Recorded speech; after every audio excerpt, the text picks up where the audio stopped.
दौलत शर्मा और आप इतना शुरू कर चुके हैं SPN न्यूज। AIMIM के मुखिया असदुद्दीन ओवैसी ने आगामी लोकसभा चुनाव में कांग्रेस नेता राहुल गांधी को हैदराबाद से लड़ने की चुनौती दी तो शिवसेना सांसद संजय राउत ने कहा कि अगर उन्हें चुनौती देनी ही थी तो प्रधानमंत्री नरेंद्र मोदी को देनी चाहिए थी।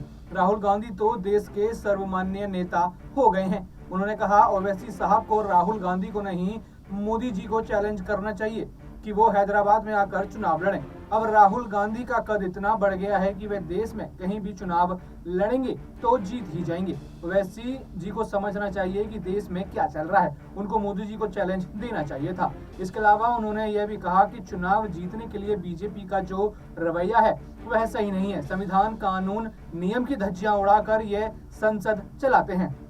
दरअसल असदुद्दीन ओवैसी अपने संसदीय क्षेत्र में एक सभा को संबोधित कर रहे थे। इस दौरान उन्होंने कहा यूपी में विवादित ढांचे का देश की सबसे पुरानी पार्टी के शासनकाल में ध्वस्त कर दिया गया था। मैं आपके नेता को चैलेंज करता हूं कि वो वायनाड से नहीं बल्कि हैदराबाद से चुनाव लड़कर दिखाएं। आप बड़े बड़े बयान देते रहते हैं, मैदान में आइए और मेरे खिलाफ लड़िए। कांग्रेस के लोग कुछ भी कहेंगे लेकिन मैं तैयार हूं। दरअसल इससे पहले राहुल गांधी ने तेलंगाना में एक सभा में कहा था तेलंगाना में कांग्रेस पार्टी BRS के खिलाफ नहीं बल्कि BRS, BJP और AIMIM के साथ मिलकर लड़ रही है।